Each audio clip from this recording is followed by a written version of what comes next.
should I? I don't like Barbies. Why should I? I don't like Barbies. Why should I? Oh my god! Oh my god! I don't like Barbies. Why should I? I don't like Barbies. Why should I? I don't like Barbies. Why should I? I don't like Barbies. Oh my god! I don't like Barbies. Good evening, everyone. Welcome back once again to Vicious Rants, and of course I am your host, your YouTube messiah, and often imitated, never duplicated superstar Tim Vicious. And we are going over Raw this week. It is hands down, your humble host's opinion, the most important, two of the most important Raws of the year. This is the go home, this is the go home Raw for, of all shows, WrestleMania. Always say that the two big Raws of the month are the Fallout and the go homes, but when it comes to Mania, you damn well know the go home show and the Fallout show are gonna make or break. Are gonna be make or break for that. Because Mania is Mania. That's its own thing. That's an entity in and of itself. But your go home and your Fallout ones are going to be like, alright, listen, we have to put everything on the line right here. We're going to bet the whole house on this episode. Kind of deal. It was in Brooklyn, which now amongst wrestling fans is going to forever be iconically known for housing Sasha versus Bayley, which can't really argue on that. It's one of my favorite women's matches of all time. But yeah, moving forward, Raw starts off with the Dead Man Undertaker coming on down, and god dog does it feel good. I've been watching that man since I can remember. First time I saw Undertaker, I think I remember seeing Undertaker, I was about 5 years old. First time I saw him come down, I got chills ran up and down my spine. And to this day, 31, still get those same chills that run up and down my spine every time I see that man walk down the aisle. Ah, dog, that man is amazing. It's amazing on that part. But yeah, he comes down, talks about saying on how he told Vince his son's blood is on his hands. And he said, my blood may be on his. And talking about on how he's not going to lose at WrestleMania. It's his legacy. It's his yard. And Hell in a Cell is his match. Which, for all intents and purposes, it is. Because the only person who's been in as many Hell in a Cell matches is Trips. Is Triple H. You know? Yeah. So yeah, what's that tell you right there? Now Shane comes down, talks about, basically to sum it up, he wound up saying, you want to talk about this being your legacy? Let's rewind the clock back 2 years ago. Your legacy died then, which, in all honesty, for all intents and purposes, Shane's got a point there. Gotta agree with him on that one. I mean, because seriously, there was, last year it was cool to see Undertaker go against Bray Wyatt, seeing like the new face of fear going against the, it was kind of like a passing of the torch kind of a thing with that.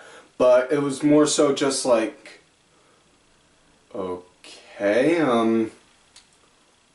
he's really gonna win? He's lost now. You can let him take a few. But, yeah. And Shane wound up, and then Taker wound up calling Shane Vince's little bitch, which led to them two brawling. And then Taker cleared the announce table, getting ready to give Shane a lash ride. Onto it, Shane slides down, throws out a couple shots at him. And then grabs one of the TV monitors that are on the table, and then wham! Cracks him in the head with it, and then climbs up onto the turnbuckle, and then right from the turnbuckle, hit the table, right? Hit Taker, made the table implode, and then just walked away like, oh fuck, I gotta do some more cardio, because my heart's pounding like a quarterback on prom night. He had that kind of a look on his face. And then you just see Undertaker pop up like, Like, ha, good finish. I'm still going to kick your ass now. But yeah, so as far as what this match goes, honestly, I cannot give an opinion either way on who I think is going to win, because it's really flip of the coin. It can go either way on this one, on how it's looking. You know? So, that being said, now let's move to the first match of the night. Zack Ryder. Yes, that's right. Zack Ryder has a match on Raw.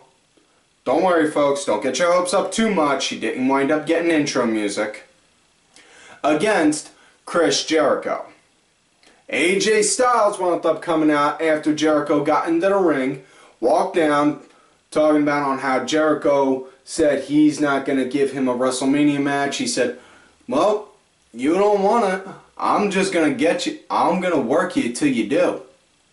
And I'm going to sit here, watch it, and work you till you do, basically. So Styles was ringside there, you know. And this, it was a fairly okay. I mean, it was for opening match.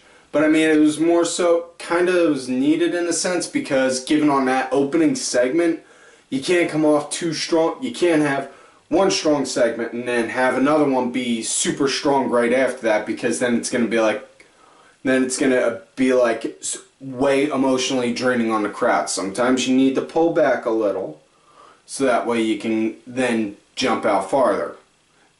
You know? But yeah. Styles wound up getting on the mic, just doing Y2 jackass, Y2 jackass, egging Jericho on until eventually, next thing you know, wound up just going over, yelling at Styles, and then next thing you know, Ryder winds up rolling up Jericho, 1, 2, 3. He got the win through a roll up, and then right after that, Jericho, boom, hit him with a code breaker. Grabbed the mic, or not, he didn't grab the mic right after that. I'm sorry, I'm jumping ahead. I'm thinking fast and I'm talking. Damn it, man. Damn it, man. Okay. So, he started freaking out over the fact Ryder won. You know, slamming, kicking shit, and then grabbed the mic and then said, this is what you want? This is what you want! You want me against the rookie at WrestleMania. I am gonna beat your ass. Fine, you want it, you got it. And now, I had a very nice, intelligent conversation. Emphasis on an intelligent one with somebody on Twitter when they were asking how is it that somebody can compare saying Styles is a rookie given the amount of years he's had in the business. Said, fairly simple. You think about it. He's referring to on how he is a rookie in that company. Because I also had that same type of issue with me at my one job where, you know, I had a load of experience in the field. I was the new guy though, so I constantly got the rookie. I constantly had the rookie and the probie tag on me, and I got that thrown at me. Now I'm done telling with that story, but same. Understand on where Jericho was going with saying the rookie thing. Now, next matchup, it was Becky Lynch versus Charlotte with Sasha Banks sitting ringside, you know, and this was really beautiful. I liked it, you know. I wish it could get more like that. Now, big thing though. Seriously, they really need to stop having Charlotte coming out with Rick. You know, maybe like just have her spaz one day and then just like fire her dad, you know, for all intents and purposes. You know, just quote unquote fire him. You know, stop having him come down ringside with her. Because honestly, I think Ric Flair having Rick come down with her ringside is holding her back. You know, and the girl's got talent, loads of it. You don't believe me? Go and look at some of her work when she was in NXT when she was women's champ. That'll tell it to you. You know, but the girl's got talent. Becky's got talent also. They can put on hell of a show. You let them. You know? But that being said, on with this match, this was a pretty good one. Charlotte, she was in control before the break, and Becky wound up coming back, eventually came back, but it was going good for a good bit, And thing that was getting me though was they were emphasizing on how Sasha's ringside, like she was ringside, like right here, just like I have my fan ringside. But just sitting there, not doing nothing, not talking. You need to be more active, dude. But that point being, they should have given Sasha a headset. That way she could have talked on there. Would have been good with that. But anyways, how the match wound up coming to an end. Excuse me. Becky was chasing Charlotte around the ring. She got back inside, and just as Becky was crawling in, Rick grabbed her leg.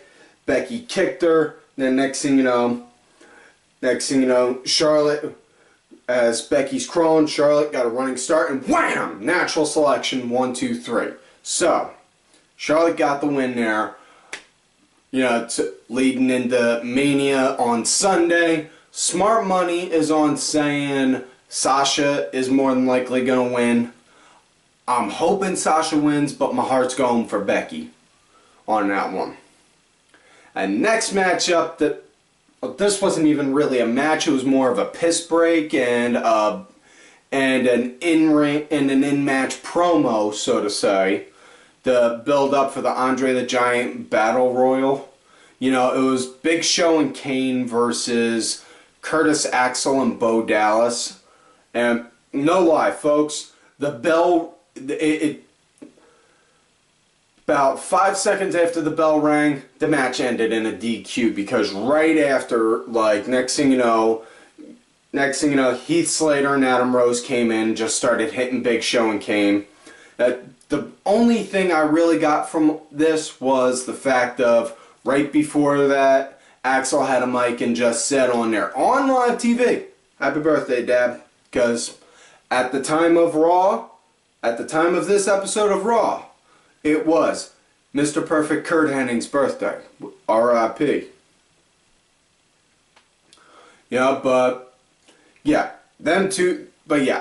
They started going after Kane and Show, and then they just started clearing them down, and then a whole bunch of guys just came on down, and there was like a preview for the Battle Royal. Saw Sandow come out, so that was cool. And it ended with Show and Kane double choke slamming Mark Henry. So honestly, on how it's looking like on who's gonna win, my money is on Kane. So just based off the fact of they got Kane looking like he's that scrappy underdog guy that nobody's talking about but everyone knows is in it, so to say. Next matchup, it was Kofi Kingston versus Alberto Del Rio. And okay, yeah, this was the New Day's opening promo this time was a lot better than last week's. I think they caught on I think at some point Vince was like, I'm just imagining Vince was somewhere along the lines like this, oh, done? Yes, listen, I need you to stop kissing my ass for a minute and listen to me. I want you to tell Creative to no longer write any kind of shit for New Day. Ah, damn it, did you hear me? I love you too. That's on how I think that conversation tends, at least that's on how I think those kind of conversations tend to go. But yeah, New Day came out, they were right back where they were with their promos, talking about on how bootios, because they make sure you ain't booty.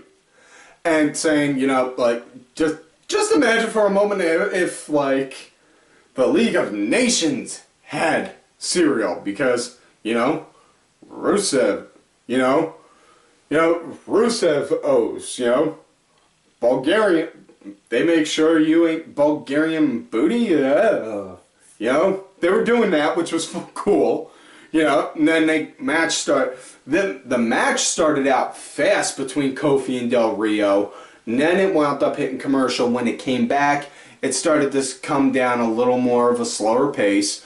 Coolest part of the match of all during this was right out of nowhere, right in front of Del Rio, Xavier Woods started playing La Cucaracha on the trombone. And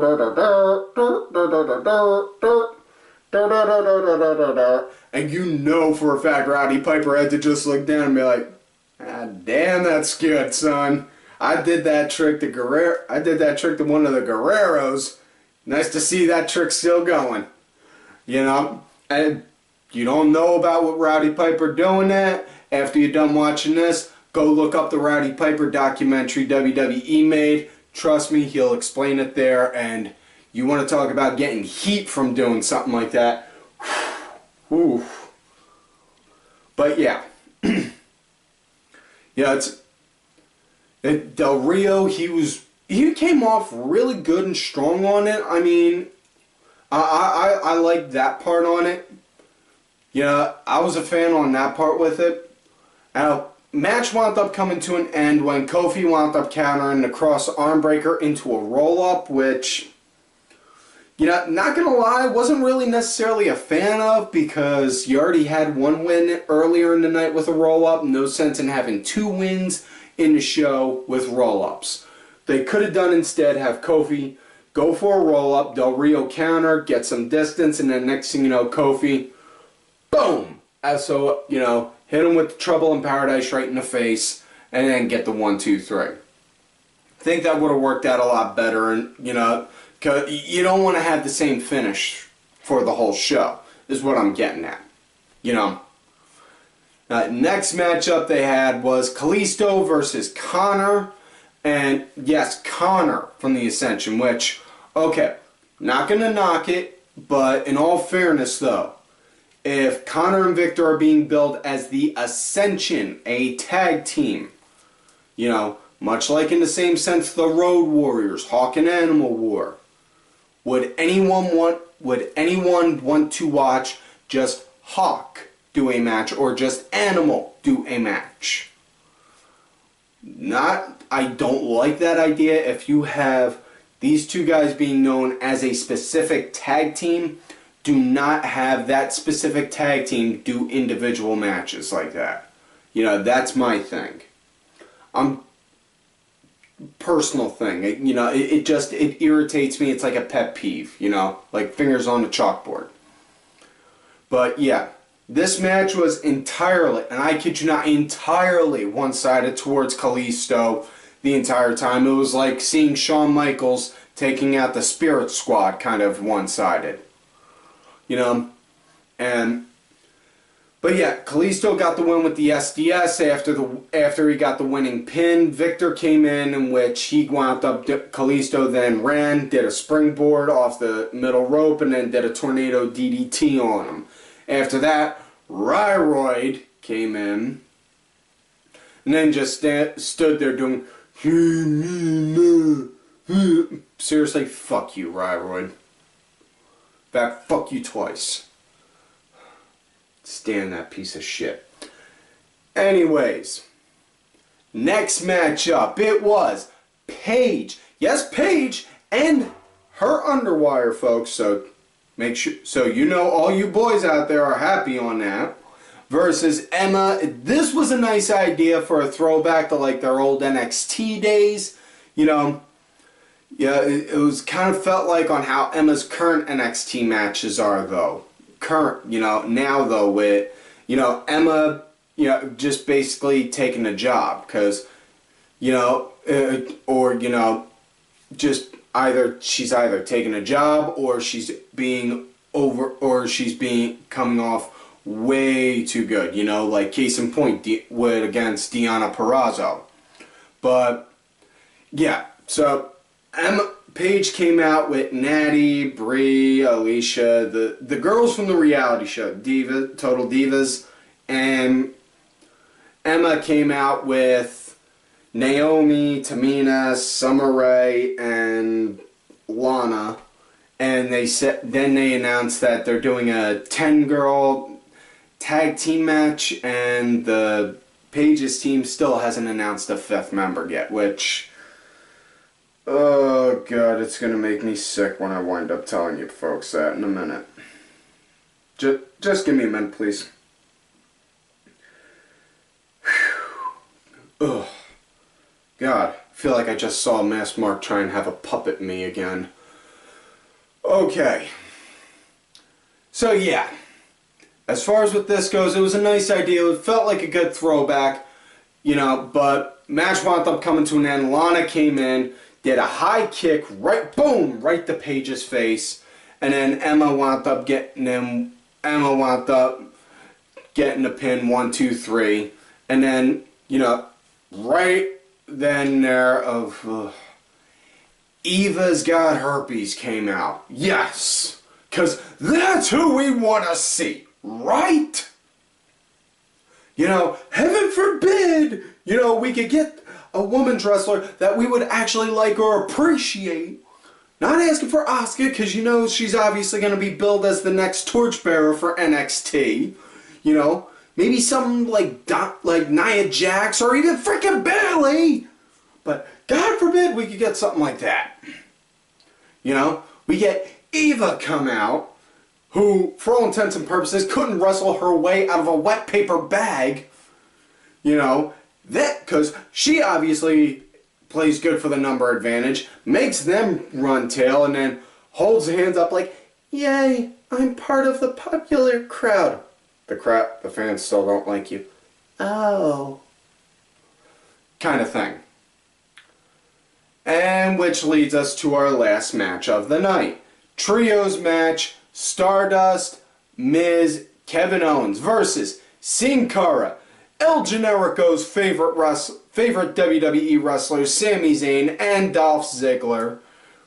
And, yeah, and again, you gotta know for a fact somewhere Jim Cornette is still screaming pissed off at the fact of Kevin Owens and Sami Zayn are getting a match at WrestleMania. You know, you gotta know for a fact somewhere out there Jim Cornette is screaming about that.